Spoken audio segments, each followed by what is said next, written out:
essa questão da gravação ali, né? Então, como eu vinha falando, em junho, eu estava no meu quarto de oração, orando ao Senhor, e de repente eu comecei a ter uma espécie de um sonho. Sabe quando você está de olhos fechados e você começa a viajar e ter tipo um sonho, né? Uma história passa pela sua cabeça com uma visão. E algumas pessoas aqui eu até já sabem, porque eu já compartilhei, e agora Deus me fala para compartilhar isso com a igreja toda. Eu chamei isso de visão da caixa. O sonho era mais ou menos o seguinte: eu estava ali atrás e tinha uma grande caixa. A caixa era uma caixa feita de concreto, tipo um concreto armado sem emendas, e dentro daquela caixa, ela ficava mais ou menos ali atrás, uma caixa enorme naquela área do estacionamento. E dentro dessa caixa estavam as pessoas da igreja. Eu não sei dizer quem é que estavam, exatamente, não lembro de rostos. Mas eu lembro que eu estava lá de fora da caixa com uma grande preocupação. Como eu estava orando pela igreja naquele momento, eu entendi que Deus estava me dando uma visão a partir daquilo que Ele queria me mostrar sobre o que fazer e como dirigir essa situação. E a minha oração pela igreja era: Senhor, o que nós precisamos fazer? Em que direção nós precisamos colocar a igreja? O que está de errado? O que a gente precisa consertar? E essa caixa, como estava todo mundo dentro da caixa e a gente precisava virar essa caixa, eu entendi isso, que a caixa estava numa direção, ela precisava ser virada numa outra direção. E então eu comecei a chamar os homens de dentro da caixa. E alguns homens saíram imediatamente da caixa e vieram me ajudar. Outros homens permaneceram na caixa, parecia até que não estavam escutando o meu chamado. E a caixa era muito pesada, ainda mais somando o peso das pessoas que havia de dentro. E eu falei: não vai dar para a gente virar essa caixa sozinho. Chamem as suas famílias. E eles começaram a chamar as suas famílias, algumas vieram, outras não vieram acompanhá-los. E mesmo assim a gente não conseguiu, porque o peso era muito grande. E eu comecei a observar, enquanto eu pensava como proceder, né? Como se havia um sistema que a gente podia montar, uma forma racional que a gente podia montar para mover aquela caixa de alguma maneira. Eu comecei a observar as pessoas de dentro da caixa e de fora da caixa.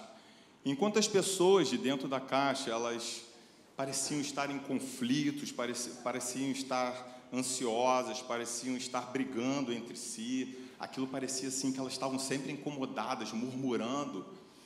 As pessoas que estavam do lado de fora da caixa, elas estavam tranquilas. E isso parecia muito bom, apesar da gente ainda não conseguir virar a caixa na direção que ela precisava ser virada. E de repente, eu olho para o meu lado, e quem está do meu lado? Adivinhem vocês? Jesus. Jesus aparece do meu lado. E eu, naquela hora, o sentimento que eu comecei a ter foi um sentimento de muito regozijo, um regozijo, um sentimento de uma paz que é inexplicável. Principalmente porque eu comecei a entender que agora eu não precisava me preocupar com mais nada. As minhas preocupações eram exageradas. E ali estava a pessoa que podia dirigir tudo, que podia mover a caixa, que podia fazer a hora que ele quisesse.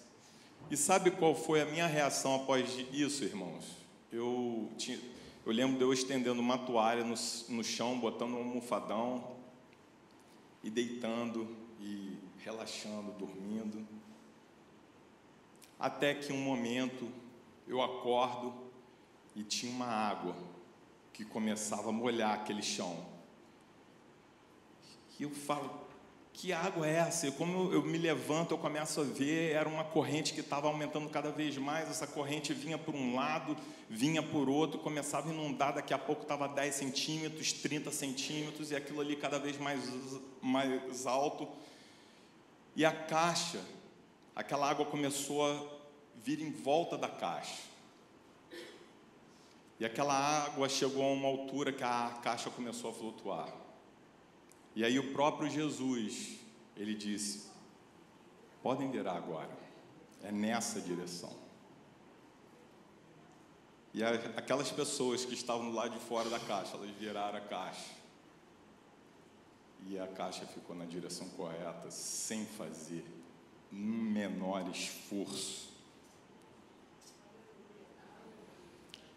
E hoje de manhã, a mensagem que Deus tem para essa igreja é sobre os dois grupos que foram definidos nesse sonho: os que estavam dentro da caixa e os que estavam fora da caixa.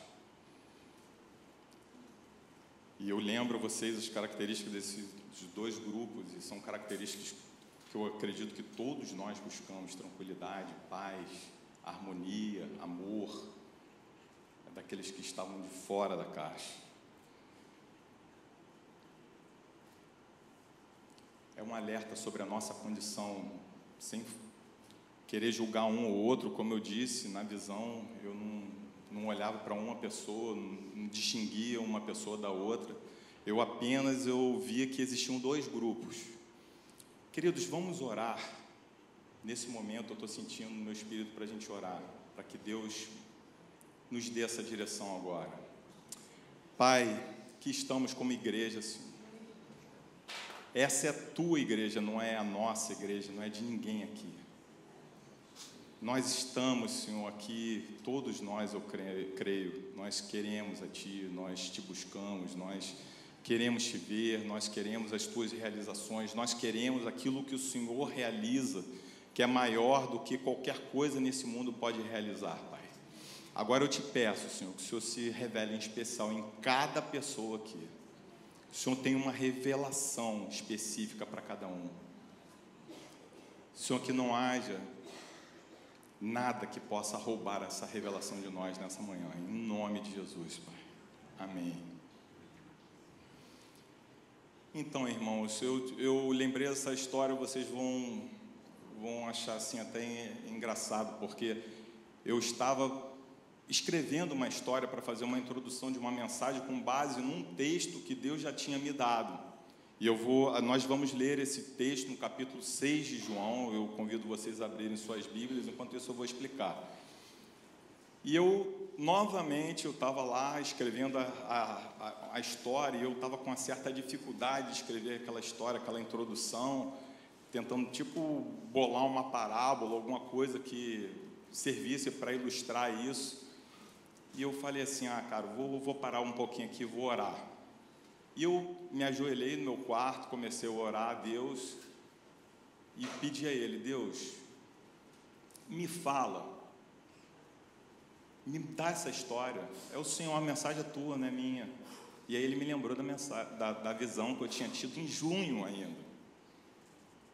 E aí eu comecei a chorar, como é uma coisa muito comum em mim, mas eu entendi que Deus queria que falasse sobre isso, justamente porque o texto tem tudo a ver com isso. Nós vamos ver aqui. Nós vamos ler a partir do versículo 24 e vamos ler os 27. Eu reduzi a leitura, mas eu vou dar mais ou menos o contexto para vocês.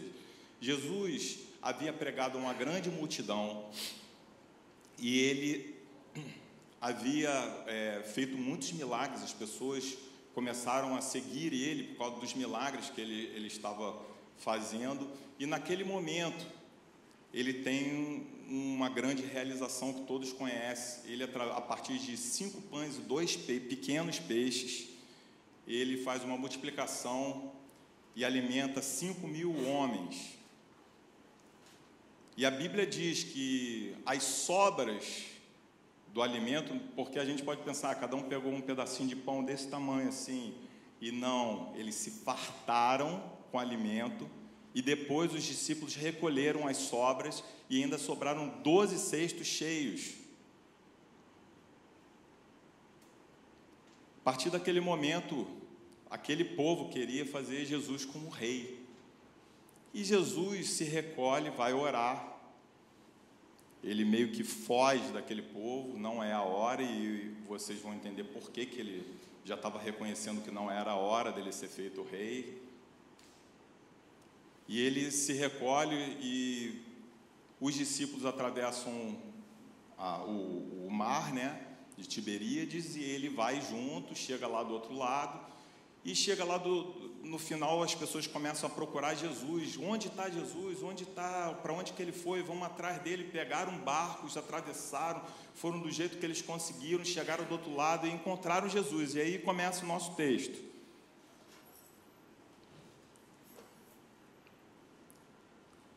Quando as pessoas da multidão perceberam que Jesus não estava ali, nem seus discípulos, entraram em seus barcos e partiram para Cafarnaum à procura de Jesus. E tendo-o encontrado do outro lado do mar, perguntaram-lhe: Mestre, quando chegastes aqui?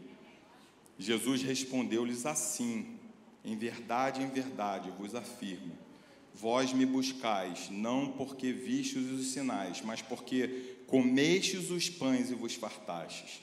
Trabalhai não pelo alimento que se perde, mas pela comida que permanece para a vida eterna. Alimento que o Filho do Homem vos dará, pois Deus o Pai colocou o seu selo sobre ele. Nós podemos perceber aqui que as pessoas, elas queriam coroar Jesus rei, não porque entendiam quem realmente era Jesus, mas eles queriam os milagres que Jesus estava fazendo, e diante do que ele tinha feito, eles falaram: essa é a solução da minha vida, está aí o cara que vai resolver todos os meus problemas. Só que Jesus faz um milagre, e quando esse milagre ele não transforma a gente por dentro, o que acontece? Prazer acaba. Prazer é como se fosse algo efêmero, algo que acontece só na hora. Ai, que maravilha, Deus multiplicou os pães. Ah, Deus fez uma cura.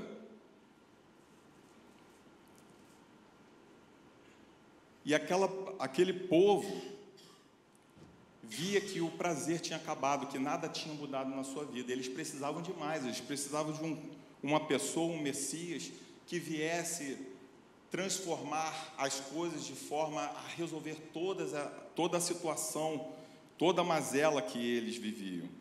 E aqui tem uma pergunta, que para mim é uma pergunta que engloba todo o povo, e é uma pergunta que nós nos fazemos hoje: o que faremos para realizar as obras de Deus? No versículo 28, logo após Jesus ter falado isso, eles retrucam Jesus: Jesus, o que nós podemos fazer para realizar as obras de Deus? Não é isso que a gente quer?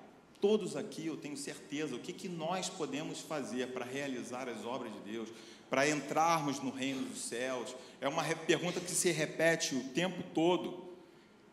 Só que ali, Jesus, no decorrer do capítulo 6 de João, Jesus vai mostrar que existiam dois tipos de pessoas ali, dois grupos bem definidos. Um que se chamou por multidão e o outro que se chamou por discípulo. Lembrando que eram aproximadamente 15 mil pessoas. A Bíblia fala de 5 mil homens. Naquela época só se contavam os homens. Então, uma estimativa que pode se fazer é que 15 mil pessoas estavam atrás de Jesus. E dessa multidão, nós, até por esse nome, nós podemos dizer que a proporção é muito maior para aqueles que estavam num sentido mais amplo da situação longe de Jesus. E são poucos aqueles que se encontram como discípulos. Hoje em dia, acontece a mesma coisa, mas Deus está nos dando novas oportunidades de nos voltarmos a Ele e voltarmos a nossa vida para Ele de uma forma que vai fazer toda a diferença. E quem era essa multidão? O primeiro grupo era aqueles que buscavam um Messias que satisfizesse as suas vontades, para ratificar a vida que estavam levando. Por isso, conseguem entender apenas superficialmente. E eu vou tentar traçar 3 características de cada grupo. Primeiro, da multidão. A primeira característica da multidão, e como nós oramos no início, vamos pedir para Deus para sondar os nossos corações, para que Ele faça mudança em nós, uma mudança que nós não podemos fazer por nós mesmos. A multidão, ela busca os sinais e os milagres. Elas pedem sempre sinais. E existe uma outra pergunta, já no verso 30, que vai mostrar qual é a forma de pensar dessa multidão. O verso 30 diz assim: que sinal poderás realizar para que o vejamos e creiamos em ti? Olha só, Jesus tinha acabado de multiplicar pães.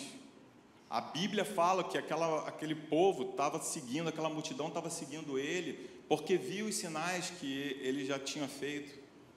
E ainda assim, eles perguntam: que sinais você vai fazer então para que a gente possa crer em você? É a plena demonstração de que não havia entrado no coração daqueles homens o que precisava entrar. E eu venho lembrar de quantas histórias de milagre eu já vi. E quantas pessoas tiveram experiências com milagres, talvez aqui, pessoas que eu me lembro, e que se afastaram do Evangelho, que foram buscar outras coisas, que se rebelaram contra Jesus. Porque o milagre não é suficiente para mudar o coração. Vocês creem nisso? O milagre não é suficiente. A gente pode vir aqui à frente todos os domingos, pode ver maravilhas acontecendo, curas se realizando, mas o milagre não é suficiente se a gente buscar isso pela nossa própria carne. E eu tenho uma experiência muito comum. Eu não gosto de ficar falando dos outros, mas eu gosto de falar de mim mesmo, porque eu sou fraco também. Quando a gente traz a mensagem primeiro falou o nosso coração. E eu, aos 11 anos, eu tive uma experiência que eu fui atropelado por uma Kombi. Pena que naquela época não havia celular, né? Porque meu pai, a forma que ele descreveu, a frente da Kombi, a Kombi é chapada, né? Então, quando ela pega em todas as partes do corpo. E as pessoas que viram aquela Kombi me atropelar e tudo que aconteceu, eu tinha 11 anos, mas naquela época era uma época diferente, a gente andava de ônibus. E eu morava no Fonseca e eu estava indo para a minha escola em Caraí e eu fui atravessando a frente do ônibus. As pessoas dizem, né, porque eu estava com um livrinho de verbo, sabe aquele livrinho assim de... E as pessoas dizem que eu atravessei na frente do ônibus lendo o livro de verbo. Eu acho meio difícil, porque eu não era tão estudioso assim. Mas o fato é que a Kombi veio e me pegou. E ela fez um estrago terrível.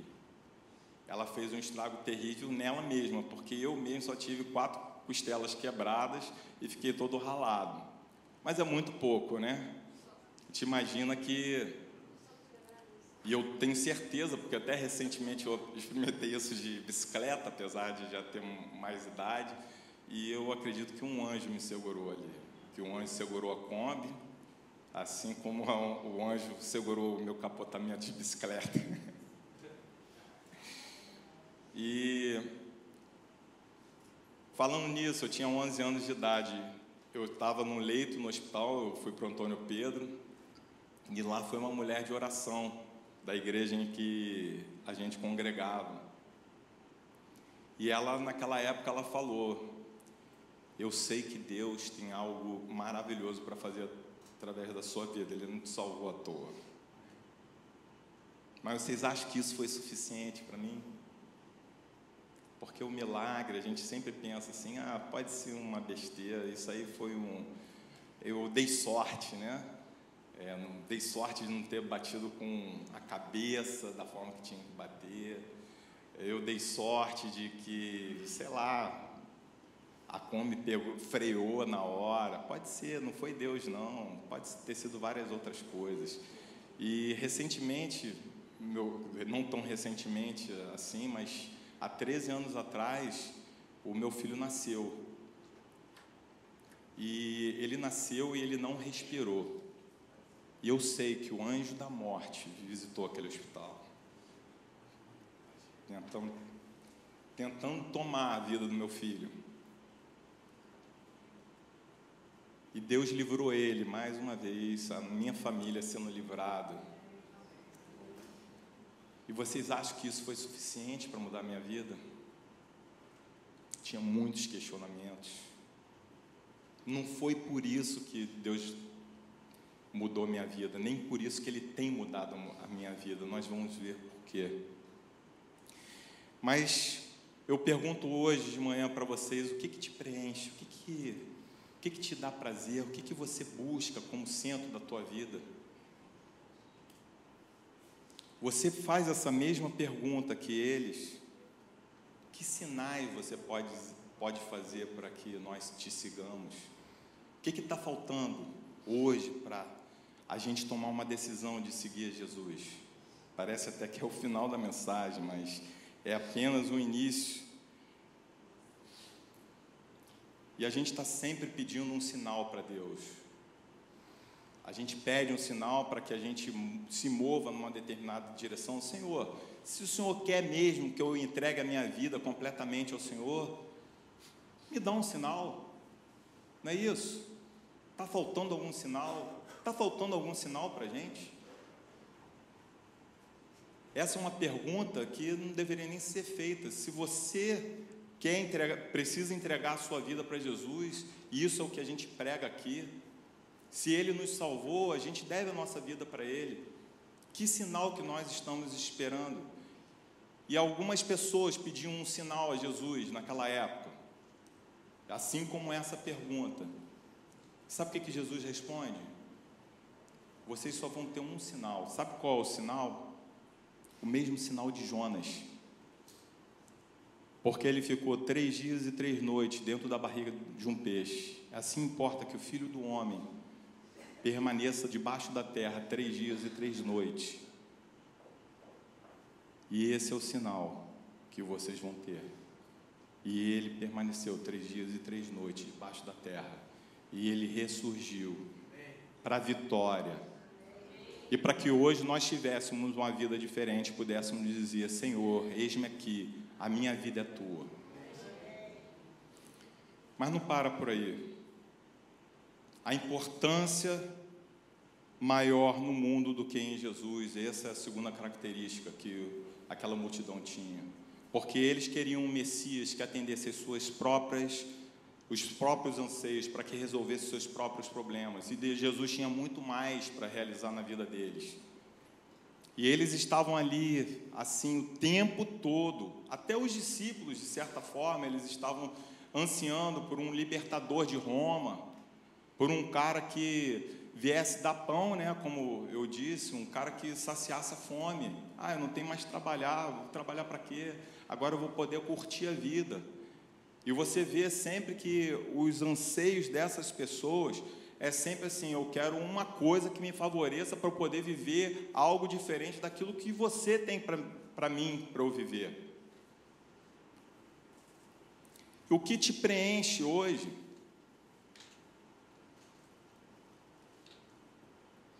Olha só, para não dizer que nós não estamos muito longe dessa multidão, da característica dessa multidão, eles pediam milagres. É errado pedir milagre? Não, não é errado pedir milagre. Na hora que Jesus fala: eu tenho pão, sabe o que eles falam? Senhor, dá-nos sempre desse pão. É pão que vai trazer vida para a gente? Dá-nos sempre desse pão. É errado pedir esse pão? Não. Todos nós queremos esse pão. Só que a partir do momento que Ele nos dá o pão, nós fazemos o que com o pão? Para que nós estamos pedindo coisas a Ele? É para o reino dEle? É para uma realização muito maior do que nós? Ou é apenas para satisfazer os nossos desejos, para que nós tenhamos uma vida boa, uma vida melhor, uma vida mais confortável? E essa manhã nós estamos dizendo: Deus nem sempre vai ter uma vida mais confortável para vocês. Pelo contrário, a promessa dele não é essa. A promessa dele é que o conforto é interno, não é externo. Queridos, nós estamos aqui hoje de manhã e eu não estou preocupado em falar para pessoas que não são evangelizadas. Eu estou falando para a nossa igreja, porque isso é uma mensagem que nós temos buscado há muito tempo. Todos nós queremos responder a essas perguntas. O que nós faremos para herdar o reino dos céus? O que nós faremos para buscar a Deus? O que nós faremos para ter uma vida mais santa? O que nós faremos para estar mais próximos de Deus? Todos nós fazemos isso, mas o que nós temos feito nessa direção verdadeiramente? E a gente tem aqui na Igreja Shalom uma preocupação muito grande, diante de outras igrejas até que se mostre por aí, porque a teologia que a gente segue é uma teologia que busca não conforto, não um prazer externo, mas esse prazer interno. Então, quando algum de vocês, de repente, quiser questionar, poxa, por que vocês não fazem um showzão aí? Por que vocês não fazem a festa do não sei o quê, a festa fantasia, a festa... A gente pode fazer um monte de festa, mas a gente precisa agir como comunidade primeiro. Nós estamos aqui buscando não o prazer da nossa carne, nós estamos aqui buscando o nosso Senhor. E Ele tem coisas maravilhosas para fazer de transformação dentro da gente primeiro. As festas, os eventos, eles têm que ser um reflexo daquilo que nós construímos dentro de nós. Não algo que venha para nos dar prazer, para nos estimular para estarmos aqui. Se isso acontecer, nós estamos agindo como essa multidão. Nós estamos atrás dos milagres, nós estamos atrás dos sinais. E para nós mesmos, e sabe qual o sinal que Ele vai nos dar? É esse, Ele já deu. A terceira característica é uma visão limitada. Em Mateus 13, 10 e 11, diz assim: Então os discípulos se aproximaram dele e perguntaram: Por que ele falas por meio de parábolas? Ao que ele respondeu: Porque a vós outros foi concedido o conhecimento dos mistérios do reino dos céus, mas a eles isto não lhes será concedido. Jesus falava o tempo todo por meio de parábolas e ele falava de uma forma figurada. Sabe para quê? Apenas aqueles que quisessem buscar a Ele com seu coração conseguiriam entender. Aqueles que estivessem buscando a Ele a partir dos milagres, a partir daquilo que podia angariar, tipo dos benefícios, eles não vão conseguir entender. E sabe qual é a diferença daquela época para hoje? Nenhuma.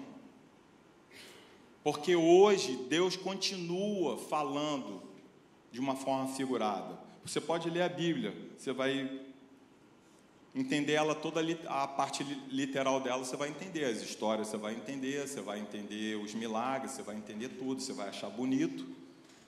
Só que nós permanecemos na superficialidade. Para você alcançar a profundeza da palavra, só se você entregar o seu coração. E essa era uma característica da multidão e uma característica que nós não queremos ter.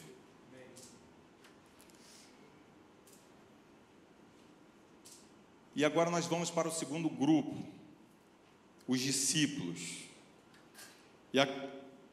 E quem seriam os discípulos? Os discípulos movem-se na direção de Jesus, dando mais importância a Ele do que a sua própria vida.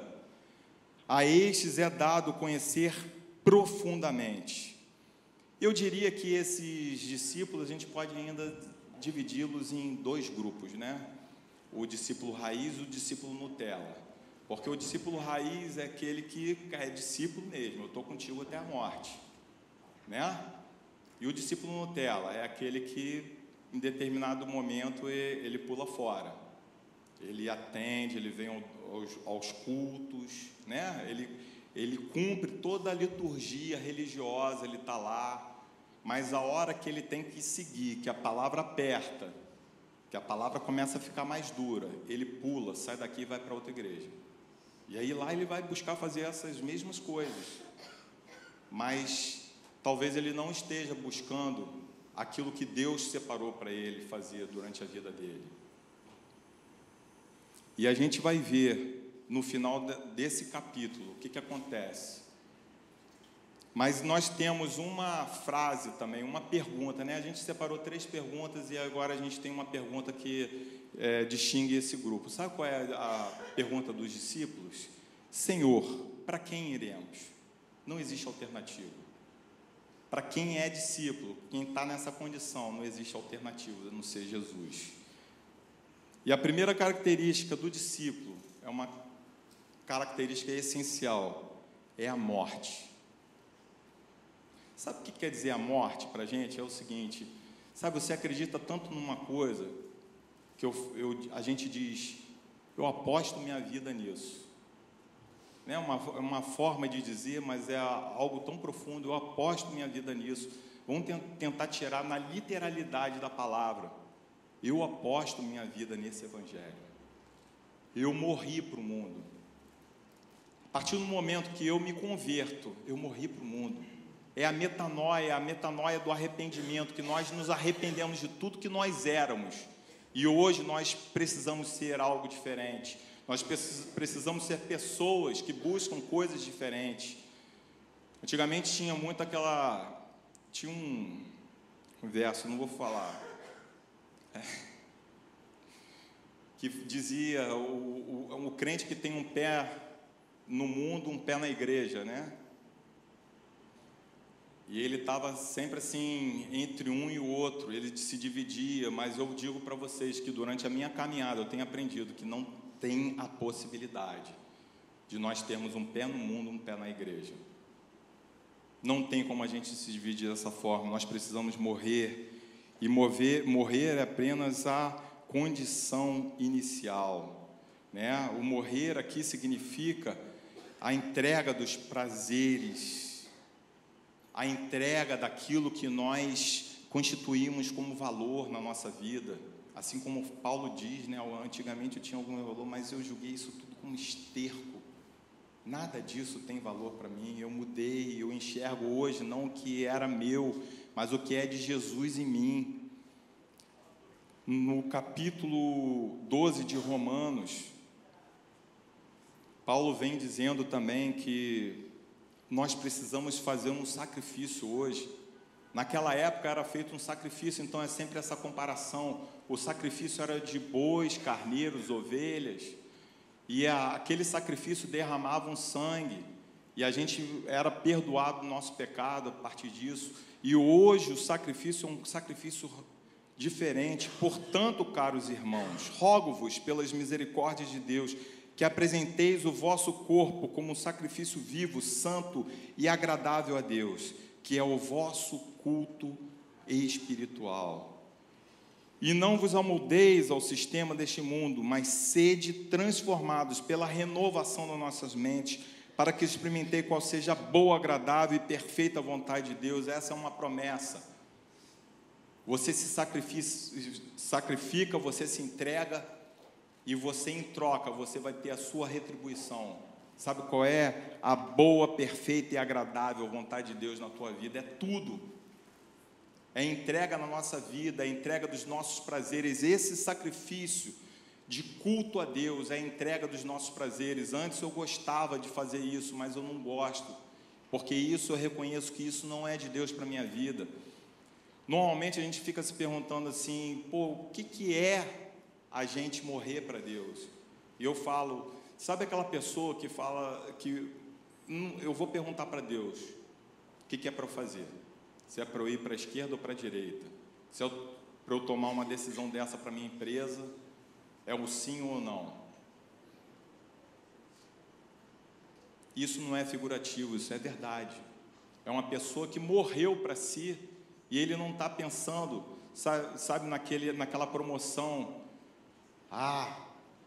sei que é de Deus para mim essa promoção, estou indo embora.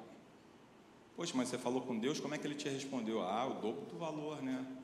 Vou ganhar o dobro do salário agora, vou viver num lugar melhor. É de Deus para você essa promoção?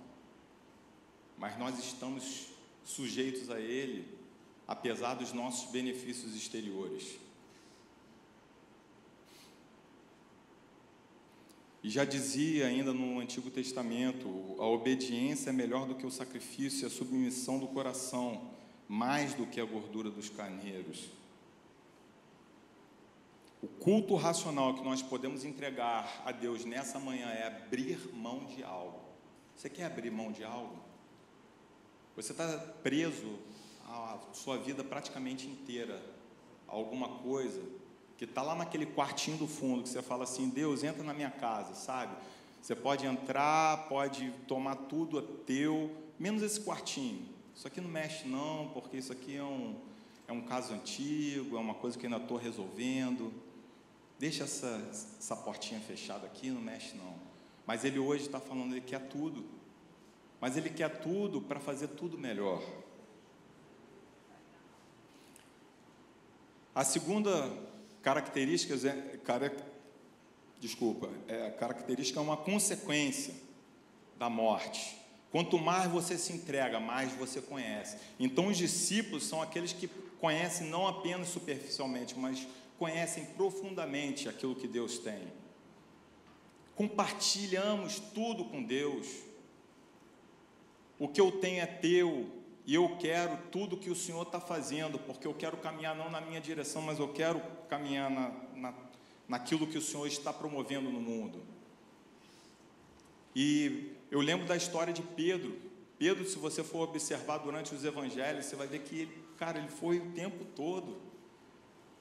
Jesus pegava ele, dava uma apertada, né, ensinava ali perto.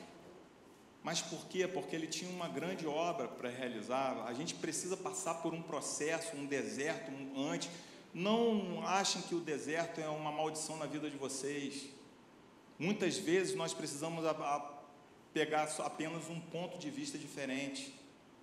Comecem a olhar pelos benefícios que Deus quer realizar na sua vida a partir de um ensinamento. Abracem esse ensinamento e mudem de vida. Deus tem algo muito mais profundo para realizar nas nossas vidas. E o sentido figurado, ele continua. Se vocês quiserem ler a Bíblia, vocês vão entender superficialmente ou dependendo do nível que você se entrega, da morte que você vive. A morte que você vive é difícil, né? Mas a morte que você busca sobre a sua vida em direção a Deus, é nesse momento que Deus vai começar a revelar a sua palavra, vai revelar a sua direção, o que Ele está fazendo no mundo hoje. O que Ele está fazendo no mundo hoje? Já pararam para pensar? Muitas vezes eu vi pessoas enganadas, pessoas vendo tanto superficialmente aquilo que Deus tem realizado hoje. Na época do Covid, então, a gente estava vendo as mazelas e as pessoas ficavam ali apenas no superficial. Acaba com essa Covid. Senhor, coloca dinheiro na minha casa, estou em dívidas. Isso é uma coisa muito comum. Aí você vai falar assim, deixa eu saber se você está em dívida mesmo. Não, mas você ainda tem essa sobra aqui, cara, você ainda tem um bom dinheiro guardado. Ah, mas nesse dinheiro guardado eu não mudo, eu não mexo. Não, mas olha só, Deus está querendo te mostrar um caminho diferente, de repente não é esse emprego que Ele tem para você. Ele tem algo melhor separado. Cara, ouve a voz de Deus, vai na outra direção. E a pessoa não consegue entender, sabe por quê? Porque está só na superficialidade, está vendo que é físico. E Deus tem algo muito mais profundo para falar para nós, para mover as nossas vidas numa direção muito melhor. Tantas coisas aprisionando a igreja dele, que a gente chega aqui, a gente não consegue sair da caixa, a gente não consegue mover e a gente está sempre nessa ansiedade, nessa murmuração. Mas Deus, nessa manhã, Ele está mostrando para vocês, olha, para nós todos, Ele quer uma vida diferente para a igreja. Eu não desisto disso.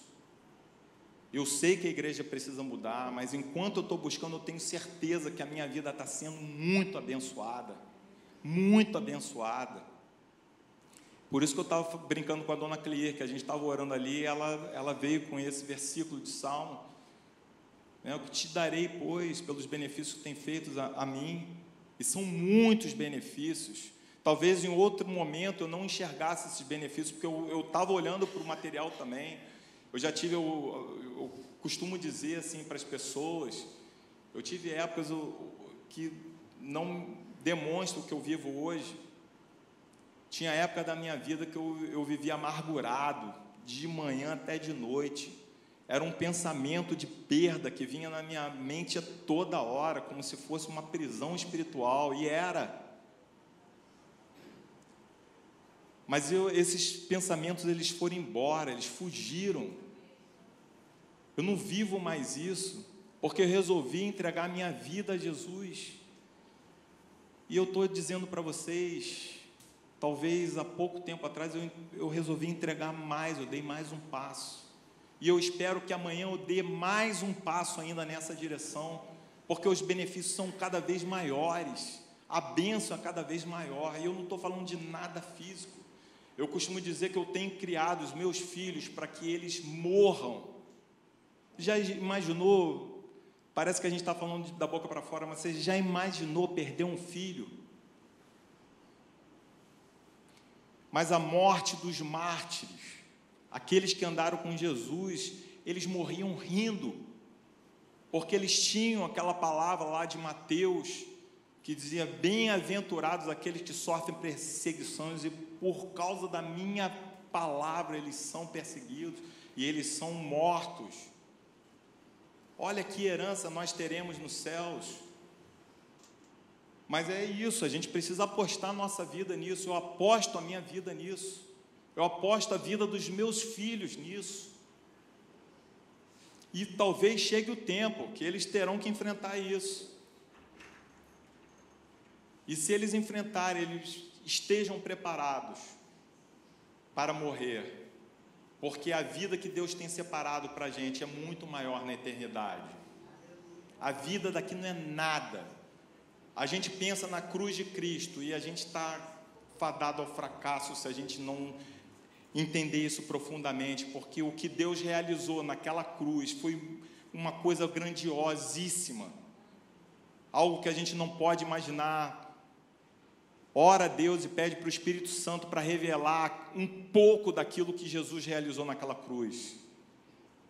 Existiam 2 cordeiros que eram lançados como pré-figuração daquilo que Jesus ia fazer, né? Todo ano tinha o dia da expiação, e era um cordeiro, era sacrificado, impunham-se as mãos sobre aquela cabeça do cordeiro, lançando todos os pecados do povo, né?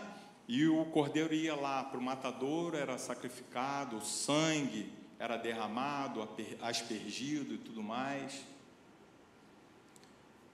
Mas a gente às vezes esquece que existia um segundo cordeiro. Sabe o que aconteceu com o segundo cordeiro?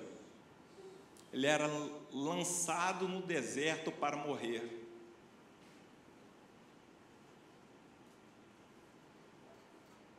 Qual a morte que vocês acham que foi a pior, que era a pior? Se você um dia estiver diante de um assassino, você quer que ele te mate aos poucos ou quer que ele te mate rapidinho? Sabendo que você vai morrer, de uma forma ou de outra. Mas sabe qual é o significado daquele cordeiro que era lançado no deserto? Ele era abandonado. E a gente esquece de saber que o maior sacrifício de Jesus foi ter sido abandonado na cruz. E não foi pelos discípulos que se acovardaram, não. Não foi por ter sido abandonado por todos aqueles que diziam estar do lado dele. Foi porque ele foi abandonado por Deus. E fazia parte do plano de redenção da nossa vida.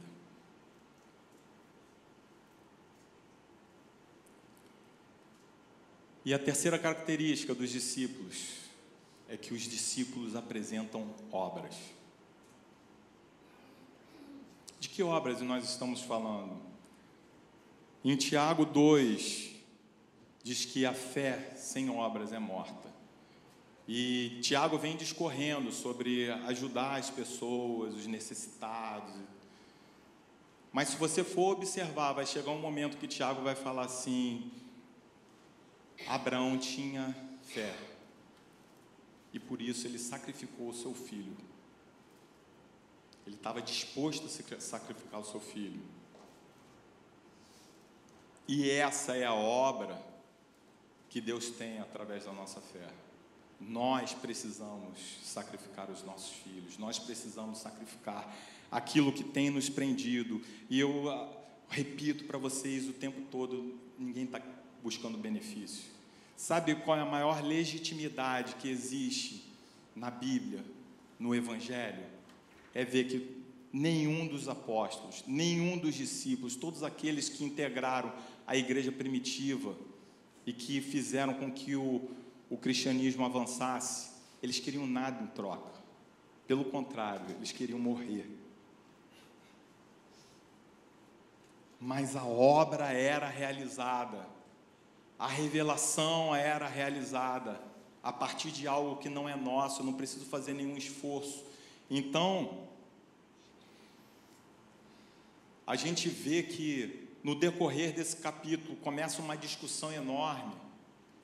Eles puxavam para o alimento e Jesus mostrava quem era o alimento, e eles puxavam de novo, e até o momento que Jesus fala assim: eu sou. E aquilo escandalizou aqueles homens, porque ele falava: não precisa de mais nada. Vocês fizeram uma pergunta para mim no início, vocês fizeram: o que obras nós precisamos realizar para alcançar o reino de Deus? E eu vou te falar: não precisa fazer obra nenhuma. Vocês precisam me aceitar como o pão da vida. Eu sou. E aquilo começou a escandalizar aquelas pessoas de uma maneira que eles começaram: quem é esse? Esse é o filho de José. Ele não realizou, a gente pediu o sinal, ele não realizou, e agora ele está falando que ele é o pão. E aí Jesus avançava mais ainda, ele dizia: se alguém não comer da minha carne e beber do meu sangue, esse não terá parte comigo, e eu não o ressuscitarei. E comer da carne e beber do sangue é aquilo que ele fez através da cruz, e os resultados que essa cruz ela traz para as nossas vidas. A fé sem obras é morta. Se nós dissermos que temos fé e não tivermos obras, não tivermos realização, não transparecermos a luz que há no Senhor através das nossas vidas, nós não temos fé. Não temos fé. E nós estamos talvez dentro da caixa. Jesus está esperando um momento para virar essa caixa na direção, mas enquanto você estiver dentro da caixa, você está numa condição muito pior. Creia nisso. Jesus tem algo bom, agradável para a sua vida. Diz que o reino de Deus é paz, justiça e alegria. Você tem paz? Você tem alegria? Ou você vive, como eu disse que estava vivendo, amargurado, pensando em problemas o dia inteiro? Vou te dizer, eu não tenho problema, mas eu estou lembrando aqui, a gente tem pensado tão pouco em problema.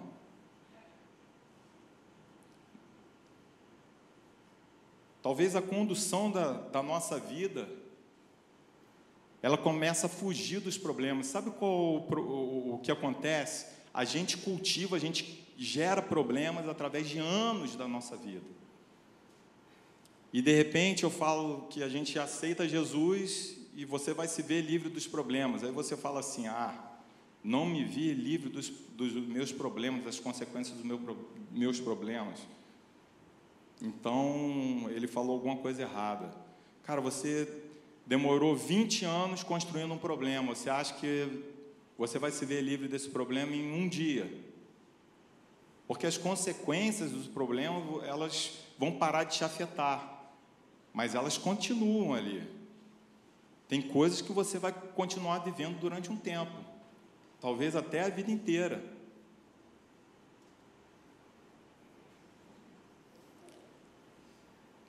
Queridos, eu vou terminar.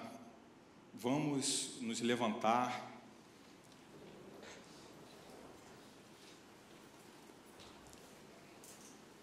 E eu repito a pergunta: o que faremos, pois, para realizar a obra de Deus?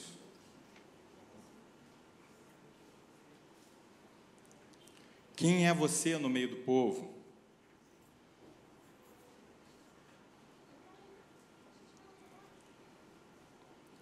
Eu convido vocês para hoje renovarem os seus votos diante dessa cruz.